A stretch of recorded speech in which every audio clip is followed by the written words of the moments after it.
Kung Fury es un cortometraje de culto moderno dirigido y protagonizado por el sueco David Sandberg. Gracias a su acción hiperbólica, comedia absurda y efectos visuales deliberadamente retro, fue toda una carta de amor a películas exploitation de la década de los 80. David Sandberg interpreta al protagonista Kung Fury, un renegado oficial de policía de una idealizada e imposible Miami de 1985 que fue alcanzado por un rayo y lo que le otorga habilidades maestras en Kung Fu. Esta comedia absurda, fragmentada a propósito, homenajea la manoseada narrativa del elegido. En lugar de un viaje heroico tradicional, Kung Fury es un héroe caricaturesco cuyo conflicto es tan absurdo como su universo.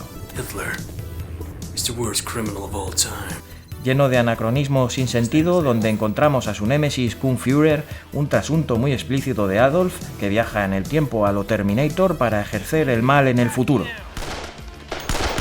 Una referencia clara al cine de nazi-exploitation paródico, donde el mal absoluto es reducido a un punching bag de cartoon experto también en el arte del Kung Fu. El corto tiene muchas influencias, casi todas de los años 80, tanto en lo que respecta a películas, series, videojuegos arcade, cómics, música, en una mezcla de géneros sin límites donde se entremezclan viajes en el tiempo, nazis, dinosaurios, mitología nórdica, códigos de honor asiáticos. La lista es interminable. Well then, it's hacking time. La motivación de Kung Fury rememora tropos de historias de venganza. El prota decide viajar al pasado para enfrentarse a su némesis con ayuda de un hacker enamorado de sus Commodore, el deus ex machina necesario y subrayado que soluciona cualquier paradoja que sea necesaria. Esta estructura collage de la trama no busca coherencia, todo es una colección de ideas disparatadas sin ningún desarrollo que vaya más allá de lo superficial. La intención de Sandberg es recrear la experiencia caótica de ver ese cine de explotación de los 80 donde se priorizaba el estilo sobre la sustancia, con lógicas internas absurdas, escenas de acción exageradas y diálogos notoriamente doblados, lanzando one-liners cargados de clichés. Game over. Sandberg comprende instintivamente que la grandeza de este tipo de cine reside precisamente en su falta de autoconciencia, logrando ese difícil equilibrio de ser simultáneamente una celebración y una deconstrucción de este género tan de videoclub. La cinematografía ayuda a esta inmersión en los 80, gracias al efecto de aberración cromática, con falta de definición, emulando al VHS, lo que le da un aire retro distintivo y enmascara el CGI y abuso de pantalla verde. Pero esto no es un ejercicio técnico para hacer que una película parezca antigua, más bien es un retroceso a esa sensación. Otro punto fundamental es su banda sonora de sintetizadores que evoca los 80 con una música idealizada de la época a la que pone broche el tema central True Survivor de David "The Hoff" Hasselhoff. Otro icono reclutado para la causa con el que se reivindica también el olvidado videoclip del tema central de la película.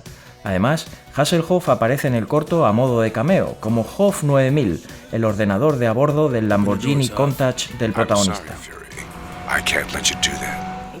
Kung Fury obtuvo su financiación a través de un exitoso Kickstarter y pasó por la quincena de realizadores de Cannes. Un curioso golpe de efecto que culminó en sensación viral y en su distribución en internet que presagiaba el inevitable paso al largometraje. Pero lo que siguió fue un litigio eterno con uno de los principales inversores de la película, que aunque se filmó en su totalidad, a falta de postproducción quedó relegada a un limbo legal de derechos desde 2017.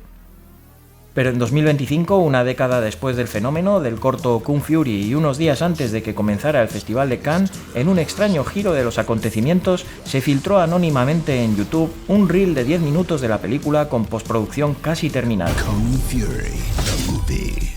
Suponemos que todo obedece a la intención de descongelar la situación y renovar el interés del público en la película, aunque Sandberg cautelosamente ha negado ser el origen de la filtración. Now. Only Kung Fury. En ese reel, que desvelaba demasiado de la trama, se podía apreciar un look más académico e hipertrofiado de set pieces de acción, donde volvemos a encontrarnos con Kung Fury y sus acólitos enfrentándose de nuevo a la sempiterna amenaza de Kung Führer y sus huestes. Además, incluye actores AAA, como Michael Fassbender en el papel del nuevo mentor del protagonista. I want you to stay in my way. más cameos de David Hasselhoff y a otro icono como Arnold Schwarzenegger, caracterizado como el presidente de Estados Unidos, que no dudará en repartir tiros a lo Terminator. En definitiva, Kung Fury es una locura sin vergüenza alguna que, más que una parodia, refleja un recuerdo entrañable y nostálgico de lo que las películas ochenteras significaron para muchos de los que fuimos niños en aquella época. Nos vemos en Donosquino.